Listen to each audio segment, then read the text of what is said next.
আমাদের অবস্থা শোচনীয়। সুরেন, শান্ত হও ভাই, শান্ত হও, শান্ত হও সুরেন, সুরেন শান্ত হও। শান্ত হব?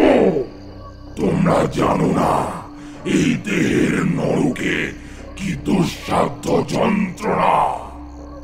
নিশিদিন খাচ্ছি আর ছটফট করছি, মৃত্যুর পরও কি শান্তি? আর কেন? আমাকে মুক্তি দাও, মুক্তি দাও, মুক্তি দাও।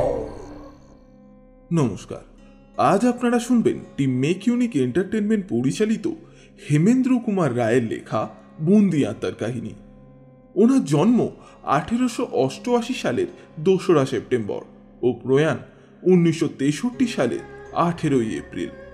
তিনি বিখ্যাত মূলত তার শিশু সাহিত্য ধারার প্রাথমিক বিকাশে তার অবদানের জন্য। তার সৃষ্ট উল্লেখযোগ্য চরিত্রগুলি জয়ন্ত মানিক, ইন্সপেক্টর সুন্দরবাবু ইত্যাদি।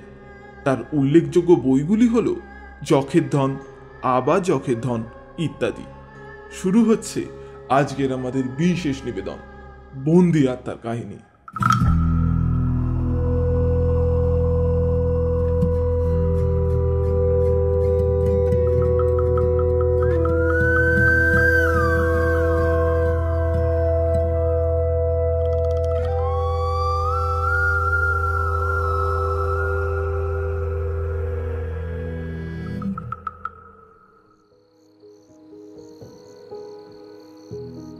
এক বিখ্যাত স্পিরিচুয়ালিস্ট অনন্তবাবুর বাড়িতে বসে এক সন্ধ্যায় আলাপ করছিলাম। কথাটা হচ্ছিল প্রেততত্ত্ব নিয়ে। আমি ডাক্তার, কিঞ্চিত পশারও যে আছে, নিজের মুখে কথাটা বললে গর্ব করা হবে না। আত্মা বলতে যে কোনো কিছুর অস্তিত্ব আছে, আজ পর্যন্ত তার হাতে নাতে প্রমাণ পাইনি। জন্ম, মৃত্যু ও দেহগত সমস্ত রহস্য আমার নখ দর্পণে, এমনকি সেই সম্পর্কে সামান্য অভিমানও আমার আছে। কিন্তু অনন্তবাবু আমার সেই অভিমানে আঘাত দিতে চান। তিনি বলেন, জন্ম ও মৃত্যু কথার কথা মাত্র, দেহটা সাময়িক খোলস ছাড়া আর কিছু না। জন্মের আগেও মৃত্যুর পরেও আত্মা বেঁচে থাকে ইত্যাদি ইত্যাদি। খুব জোরে তর্ক চালিয়েছি। আমিও বুঝবো না, আর অনন্তবাবু না বুঝিয়ে ছাড়বেন না। তর্কটা যখন রীতিমতো জমে উঠেছে, হঠাৎ রাস্তায় উঠল ভীষণ গোলমাল।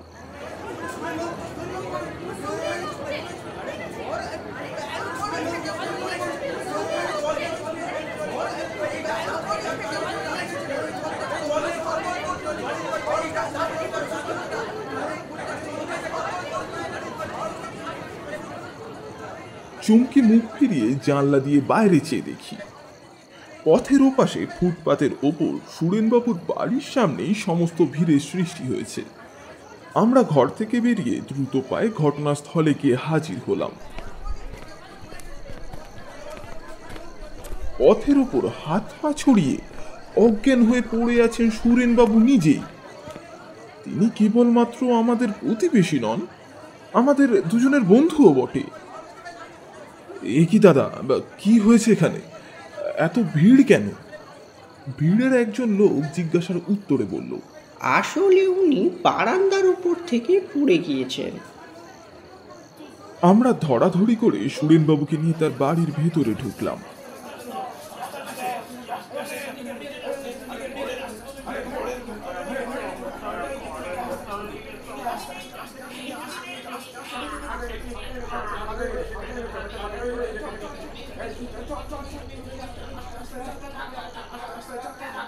তারপর বৈঠকখানার তক্তপোষের ওপর শুইয়ে রেখে তাকে পরীক্ষা করলাম। পরীক্ষার পরে বুঝলাম গতিক সুবিধের নয়। সুরেনবাবুর দেহের উপরে গুরুতর আঘাতের চিহ্ন নেই বটে, কিন্তু তার দেহের ভেতরের অবস্থা যে ভয়াবহ, এটা খুব সহজেই অনুমান করতে পারলাম। অনন্তবাবুকে বললাম, আহা, এর আর মৃত্যু দেরি নেই। অনন্তবাবু বললেন, কি সর্বনাশ! তাহলে উপায়? সুরেনের স্ত্রী, ছেলে মেয়ে সবাই যে হরিদ্বারে তীর্থ করতে গিয়েছে, বাড়িতে আর তৃতীয় কোনো ব্যক্তি নেই। এখন আমরা কি করব? বললাম, আমার পরীক্ষা ভুলও হতে পারে। দাঁড়ান, ডাক্তার পি ঘোষকে ডাকি। ডাক্তার পি ঘোষ হচ্ছেন কলকাতার শ্রেষ্ঠ ডাক্তারদের মধ্যে অন্যতম। ফোনে খবর পেয়ে এসে হাজির হলেন।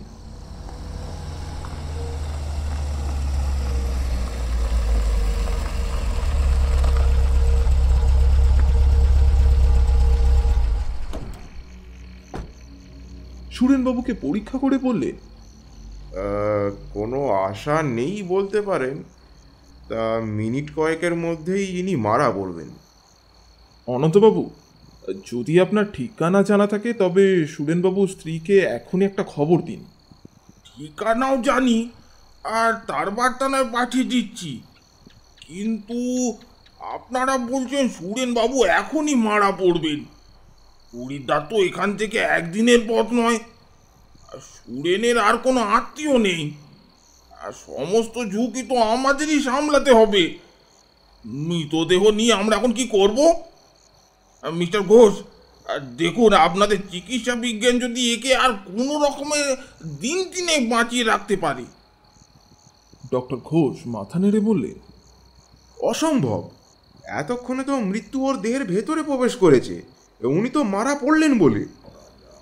অনন্তবাবু অত্যন্ত উত্তেজিতের মতন একবার ঘরের এদিক থেকে ওদিক পর্যন্ত ঘুরে এলেন। তারপর হঠাৎ দাঁড়িয়ে পড়ে বললেন, মৃত্যুর পরেও কি দেহের ভেতরের আত্মার সাড়া পাওয়া কি একেবারেই অসম্ভব? ডক্টর ঘোষ সবিস্ময়ে বললেন, আপনি কি বলছেন? আমিও হতভম্বের মতন অনন্তবাবুর মুখের পানে তাকিয়ে রইলাম। আমার দিকে চেয়ে তিনি বললেন, আপনারা হিপনোটিজমের কথা জানেন তো? বাংলায় যাকে বলে সম্মোহন বিদ্যা বা যোগ নিদ্রা। আমি বললাম, জানি, আর এও জানি যে হিপনোটিজমে আপনার দেশজোড়া খ্যাতি আছে, কিন্তু তার কথা এখন কেন অনন্তবাবু? আমি এখনই সুরেনকে সম্মোহন বিদ্যায় অভিহিত করতে চাই। তাতে কি ফল হবে? সুরেনবাবু কি মৃত্যুর কবল থেকে রক্ষা পাবেন? মৃত্যুর কবল থেকে কোনো মানুষই কোনো মানুষকে রক্ষা করতে পারে না, তবে যোগ নিদ্রার একটা আশ্চর্য ক্ষমতা আছে। তার দ্বারা নিশ্চয়ই একটা কিছু ফল পাওয়া যাবে। এটা যে কি তা আমি বলতে পারবো না। তবে না না না না না না না থাক থাক থাক, আর কথার সময় নেই। আর সুরেনের দিকে তাকিয়ে দেখুন, ও শেষ মুহূর্ত উপস্থিত। সুরেনবাবুর মুখ তখন মৃত্যু যন্ত্রণায় ভীষণ হয়ে উঠেছে। তার দুই বিস্ফারিত চোখের তারা চারিদিকে ঘুরছে। অনন্তবাবু তাড়াতাড়ি এগিয়ে গিয়ে সামনের দিকে ঝুঁকে পড়ে সুরেনবাবুর দেহের ওপর বিশেষ কৌশলে হস্তচালনা করতে লাগলেন। ডক্টর ঘোষ গম্ভীরভাবে বসে রইলেন, তার মুখে চোখে দারুণ অবিশ্বাসের ভাব। আমি অবাক হয়ে অনন্তবাবুর কাণ্ড কারখানা দেখতে লাগলাম। কয়েক মুহূর্ত পরেই তেমনই হস্তচালনা করতে করতেই অনন্তবাবু দৃঢ় কণ্ঠে বারংবার ডাকতে লাগলেন, সুরেন, সুরেন। প্রথমটায় সুরেনবাবুর কোনো রকমই ভাবান্তর হলো না।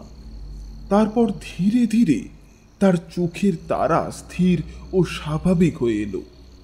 অনন্তবাবু বললেন, সুরেন, আমার চোখের দিকে তাকিয়ে দেখো। সুরেনবাবুর চোখ অনন্তবাবুর চোখের দিকে ফিরল। সঙ্গে সঙ্গে তার সারা দেহে একবার শিহরণ দিয়ে উঠল।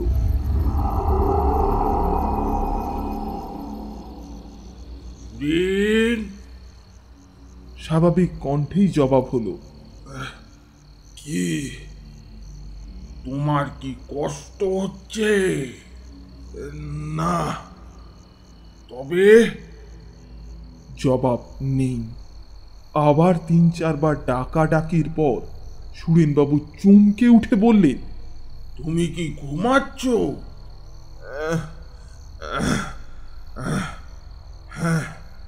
আমাকে ডেকো না, আমাকে ঘুমাতে দাও।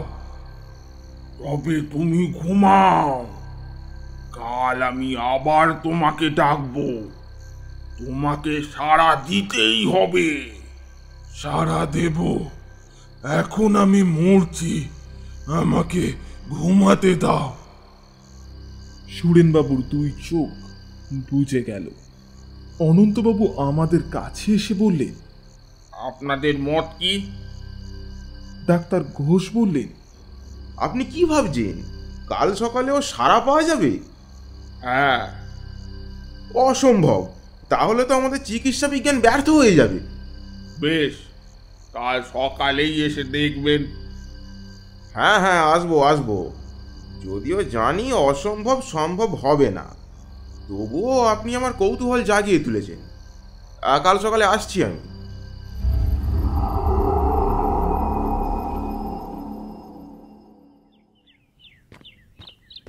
পরের দিন সকালবেলা বহুকাল ধরে প্রেততত্ত্ব নিয়ে ক্রমাগত নাড়াচাড়া করতে করতে গোড়ামির দ্বারা আচ্ছন্ন হয়ে অনন্তবাবু বিচার শক্তি হারিয়ে ফেলেছেন। এই কথা বলা বলি করতে করতেই ডাক্তার ঘোষের সঙ্গে আমি সুরেনবাবুর বাড়িতে গিয়ে হাজির হলাম। দেখলাম বৈঠকখানার সমস্ত জানলা বন্ধ করে আধা অন্ধকার ঘরে সুরেনবাবুর দেহের পাশে অনন্তবাবু চুপ করে বসে আছেন।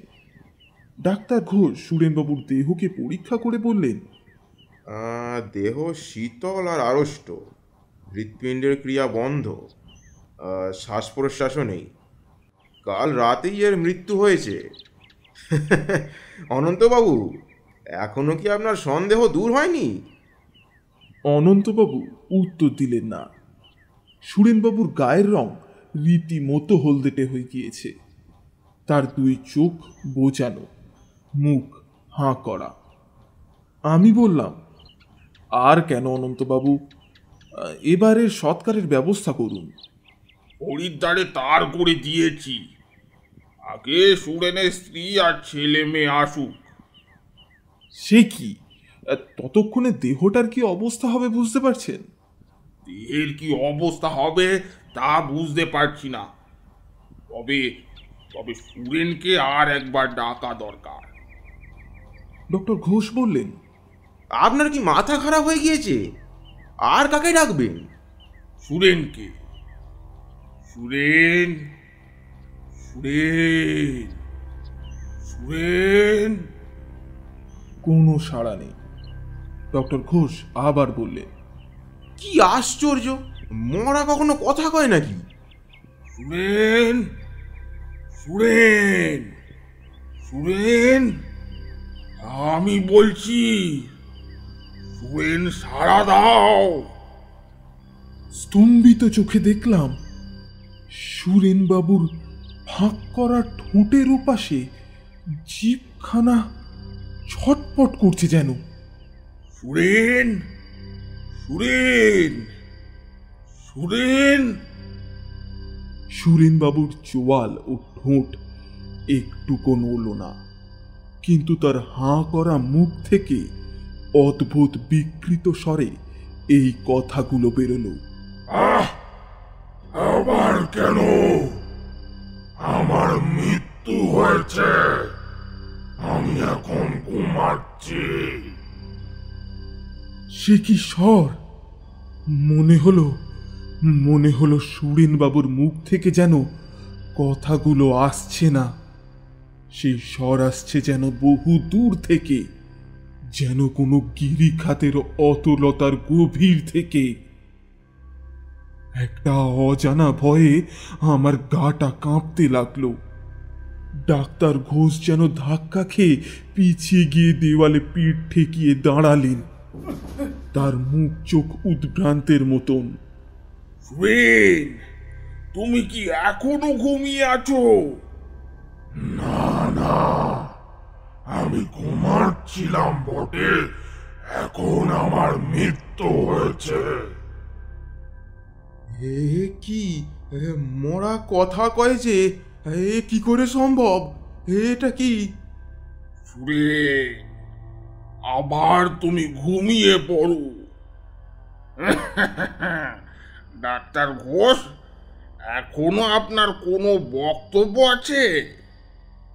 ডাক্তার ঘোষ ক্ষীণ স্বরে বললেন, না। সুরেনবাবুর কণ্ঠস্বর কিরকম মনে হলো? ভয়ানক। মানুষের গলার ভিতর থেকে যে ওরম বিভৎস আওয়াজ বেরোতে পারে এটা তো ধারণারও অতীত। ও তো মানুষের কণ্ঠস্বর নয়, যেন একটা অমানসিক ধ্বনি মাত্র। কিন্তু ও ধ্বনি আসছে সুরেনের গলার ভেতর থেকে। সুরেনকে আর ব্যস্ত করব না, ও ঘুমিয়েই থাকুক। বোধহয় পরের দিনই সুরেনের স্ত্রী এসে পড়বে, তখন আর একবার আপনাদেরকে ডাকবো। আসবেন তো? নিশ্চয়ই আসবো। এই যে এক অজানা নতুন বিজ্ঞানের রহস্য, না এসে তো থাকতে পারবো না।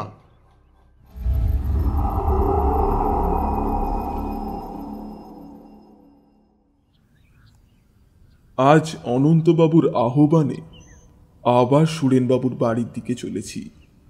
আমরা দুজনে সন্তানদের নিয়ে সুরেনবাবুর স্ত্রী কলকাতায় এসে পৌঁছেছেন। তার নাম হৈমবতী। ক্রন্ধনধ্বনি শুনতে শুনতে সুরেনবাবুর বৈঠকখানার ভেতরে গিয়ে ঢুকলাম। সুরেনবাবুর আড়ষ্ট দেহ ঘিরে বসে আছেন হৈমবতী, তার 2 ছেলে ও 1 মেয়ে। সকলের চোখে জল আর আর্তনাদ। অনন্তবাবু বসে আছেন মৃতদেহের ডান পাশে। চোখ বুজিয়ে তিনি মূর্তির মতো স্থির, যেন ধ্যানে মগ্ন। সুরেনবাবুর দেহ যেমন ভাবে দেখে গিয়েছিলাম ঠিক তেমন ভাবেই আছে। হৈমবতী গতকাল এসেছে। হিসাব করে দেখলাম সুরেনবাবুর মৃত্যুর পর 5-5টা দিন কেটে গিয়েছে।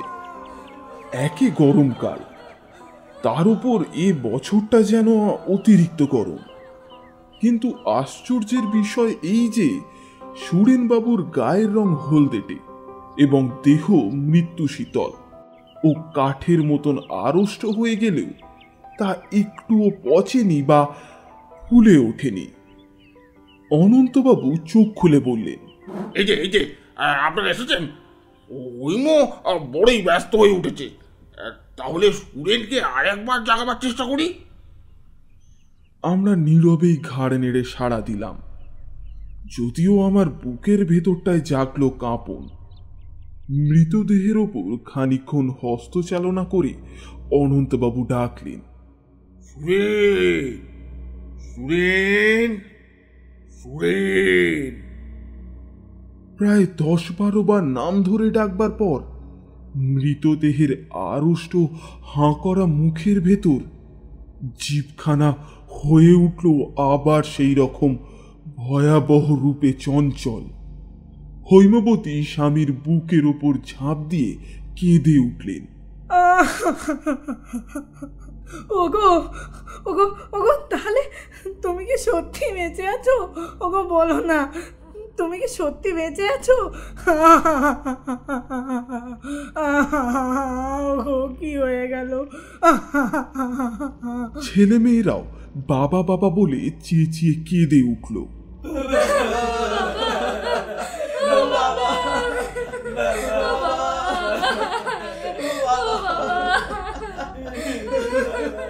অনন্তবাবু বললেন, কথা কও সুরেন, কথা কও।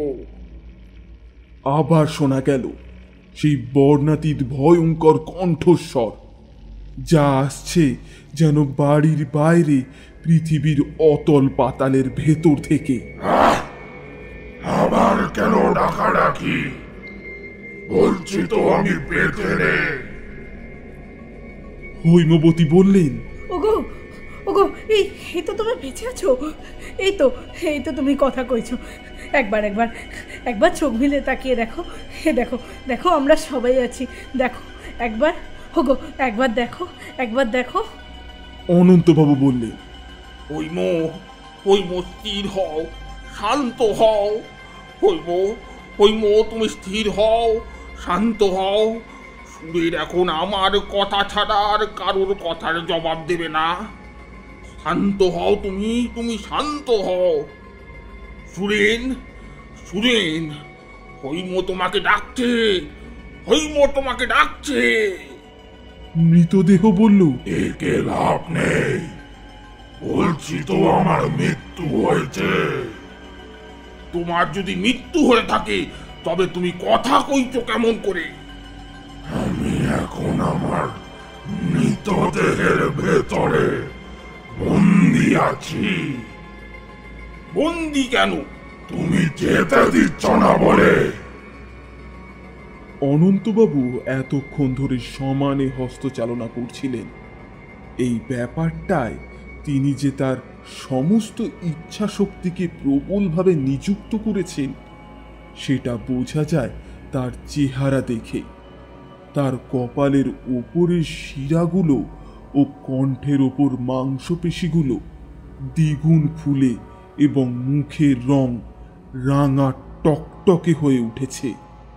হঠাৎ তিনি হস্তচালনা বন্ধ করে খানিকক্ষণ নীরবে অত্যন্ত হাঁপাতে লাগলেন।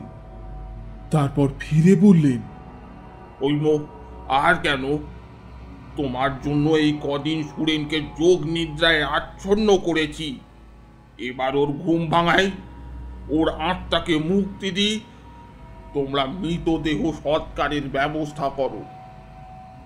হৈমবতী এমন তীব্র চিঁচিয়ে কেঁদে উঠলেন যে আমাদের কান যেন ফেটে গেল। না, এটা কিছুতেই হতে পারে না, এটা হতে পারে না, না না না না, এটা হতে পারে না, না না, এটা কিছুতেই হতে পারে না। তারপর তিনি মাটির উপর আছড়ে পড়ে বললেন, অনন্তবাবু, অনন্তবাবু, আমাকে দয়া করুন। উনি এই অবস্থায় থাকলেও আমার সুখ, মনে করবো আমি বিধবা নই। অনন্তবাবুর মুখে ফুটে উঠল একই সঙ্গে ব্যথা, দয়া ও মমতার ভাব। অল্পক্ষণ চুপ করে থেকে তিনি বললেন, বেশ মা, তাই হোক। আর কিছুদিন এইভাবেই যাক। তুমি নিজের মনকে দৃঢ় করো, শান্ত হও, সংযত হও। তারপর আমার যা করা তাই করব। মনে রেখো মা, আমি হচ্ছি তুচ্ছ মানুষ। মৃত্যু হচ্ছে ভগবানের ইচ্ছা। তাকে বাধা দেওয়ার চেষ্টা করলে আমারও সর্বনাশ হবে, আমিও বাঁচব না। অনন্তবাবু উঠে দাঁড়ালেন। এতক্ষণ আমরা ছিলাম দুঃস্বপ্নে অভিহিতের মতন। অনন্তবাবু উঠে দাঁড়াতেই আমাদের সাড় হলো। ডক্টর ঘোষ বললেন, আমি আর সহ্য করতে পারছি না, আমার আমার মন প্রাণ হাঁপিয়ে উঠেছে। আমি বললাম, আমারও, বাইরে বেরোতে পারলে বাঁচি। অনন্তবাবুও হাঁপাতে হাঁপাতে বললেন, আমারও তাই ইচ্ছা। আর চলুন চলুন চলুন, আমরা বাড়ি যাই। তারপরে কেটে গিয়েছে 2 মাস। সুরেনবাবুর দেহ এখনো পড়ে আছে সেই বৈঠকখানার তক্তপোষে। তখনও তাতে পচন ধরেনি। ইতিমধ্যেই সেই অদ্ভুত খবর শুনে দলে দলে বাইরের লোক এবং খবরের কাগজের সংবাদদাতারা সুরেনবাবুর বাড়ির আনাচে কানাচে ভিড় জমাতে শুরু করে দিয়েছে। অনন্তবাবু খাপ্পা হয়ে উঠেছিলেন। বাইরের লোকেরা আর ভেতরে ঢুকতে পারে না, কিন্তু খবরটা রটে গিয়েছিল দিকে দিকে। চারিদিকে ভীষণ উত্তেজনা সৃষ্টি হয়েছে। কেবল বাঙালি নয়, ইংরেজ এবং আরো নানান জাতীয় লোকও কৌতূহলী হয়ে আবেদন জানাচ্ছে সুরেনবাবুর দেহ পরিদর্শনের জন্য। আবেদনকারীদের মধ্যে ছিল বহু বিখ্যাত নাম। একদিন অনন্তবাবু জরুরি আহ্বান এলো। তার বাড়ির কাছে গিয়ে দাঁড়াতেই শুনলাম সুরেনবাবুর বাড়ির ভেতর থেকে কান্নার আওয়াজ।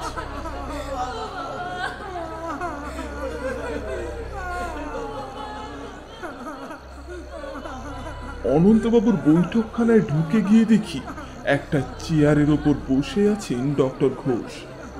অনন্তবাবু ঘরময় ঘুরে বেড়াচ্ছেন। তার ভাবভঙ্গি ক্রুদ্ধ, বিরক্ত। আমাকে দেখেই তিনি বললেন, কান্না শুনছেন? শুনছেন কান্না শুনছেন? দেখুন ভেতর থেকে কান্না আসছে, শুনছেন? শুনতে পাচ্ছেন আপনি? হ্যাঁ, কিন্তু ব্যাপার কি? আজ সুরেনের যোগনিদ্রা ভঙ্গ করব, তাই এই কান্না। হৈমবতীর ইচ্ছা সুরেনের দেহ এইভাবেই পড়ে থাকুক, কিন্তু কিন্তু তা কি সম্ভব? আমি বেশ বুঝতে পারছি আমার নিজের স্বাস্থ্য দিনে দিনে ভেঙে পড়ছে। এইরকম অস্বাভাবিক উত্তেজনা আর কতদিন সহ্য হয়? যে কোনো ইচ্ছা শক্তিরও একটা সীমা আছে। এই জন্যই কি আমাকে ডেকেছেন? আপনাকেও আর ডাক্তার ঘোষকেও। তারপর আর একটা কথা কি জানেন? নিজেকে অপরাধী বলে মনে হচ্ছে। কেন? বোধহয় প্রকৃতির আইন ভঙ্গ করছি। ভগবান সুরেনের আত্মাকে যে অদৃশ্য পথে নিয়ে যেতে চান, আমি হচ্ছি তার বাধার মতন। এ এক মস্ত অপরাধ। হয়তো একটা প্রাণহীন কুৎসিত দেহের কারাগারে বন্দী হয়ে সুরেনের আত্মা কষ্ট ভোগ করছে। না না না, আর নয়। আমি দৃঢ় প্রতিজ্ঞা করছি, এই ব্যাপারের ওপর আজই জবনিকা ফেলে দেব। কারোর মিনতি, কারোর অশ্রু, কারোর বাধা আমাকে আজ আটকাতে পারবে না। আসুন আপনারা, গোড়া থেকেই যখন আছেন আমার সঙ্গে, তখন শেষ দৃশ্যটাও দেখুন। শেষ পর্যন্ত হৈমবতীকে সম্মতি দিতে হলো। অনন্তবাবু অনেক চেষ্টার পর তাকে বুঝিয়ে দিয়েছেন এই মৃতদেহের মধ্যে সুরেনবাবুর আত্মা বন্দী হয়ে আছে অভিশপ্তের মতন। দেহ থেকে বেরোতে না পারলে আত্মার গতি হবে না। অনন্তবাবু দেহের পাশে বসে হস্তচালনা করে ডাকলেন, সুরেন, সুরেন, সুরেন। আমরা রোমাঞ্চিত দেহে, বিস্ফারিত চোখে, রুদ্ধশ্বাসে দেহের দিকে তাকিয়ে রইলাম। 7-8 মিনিট কেটে গেল। দেহ নিঃসাড়, নিস্পন্দন। অনন্তবাবুর কপাল থেকে দরদর করে ঘাম ঝরতে লাগলো। সুরেন, সুরেন, সুরেন, সুরেন, জাগো, সাড়া দাও। আমি ডাকছি তোমাকে সুরেন, আমি ডাকছি, তুমি সাড়া দাও। আরো 7-8 মিনিট কাটল। অনন্তবাবু উদ্বিগ্ন কণ্ঠে বললেন, তবে কি আমি ব্যর্থ হব? সুরেনের আত্মা কি এখানে নেই? না না না না না, হতে পারে না, হতে পারে না। যোগনিদ্রার প্রভাব না থাকলে দেহের অবস্থা যে হতো অন্যরকম। সুরেন, সুরেন, সুরেন, জাগো, জাগো, তোমার যোগনিদ্রা ভঙ্গ হোক। এইবার খোলা দাঁত বার করা মুখের মধ্যে থেকে জ্যান্ত হয়ে ছটপট করতে লাগলো জিভখানা। সুরেন, সুরেন, সুরেন। উত্তরে শোনা গেল এক ভীষণ তীক্ষ্ণ আর্তধ্বনি। সে আর্তনাদ ভাষায় বর্ণনা করা যায় না। মানুষের কান কোনোদিনও শোনেনি তেমন আর্তনাদ।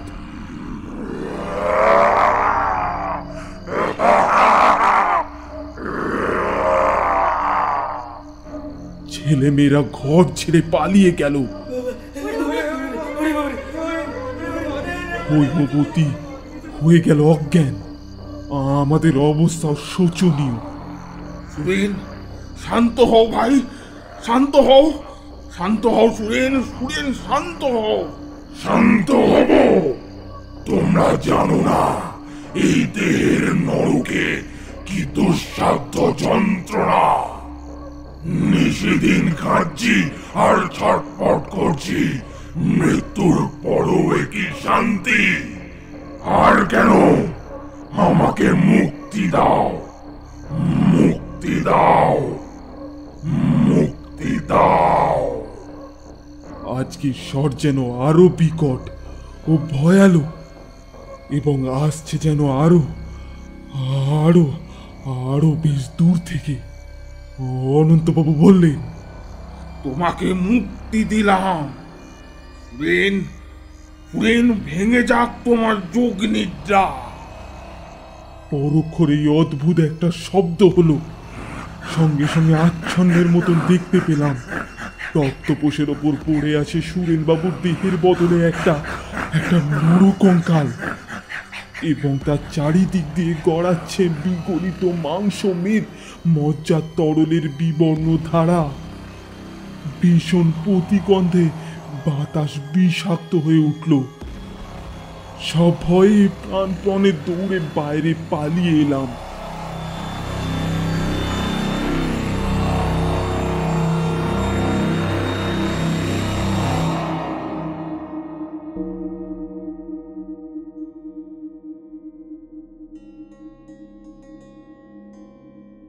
আজ আপনারা শুনলেন টিম মেক ইউনিক এন্টারটেনমেন্ট পরিচালিত হেমেন্দ্র কুমার রায়ের লেখা বন্দি আত্মার কাহিনী।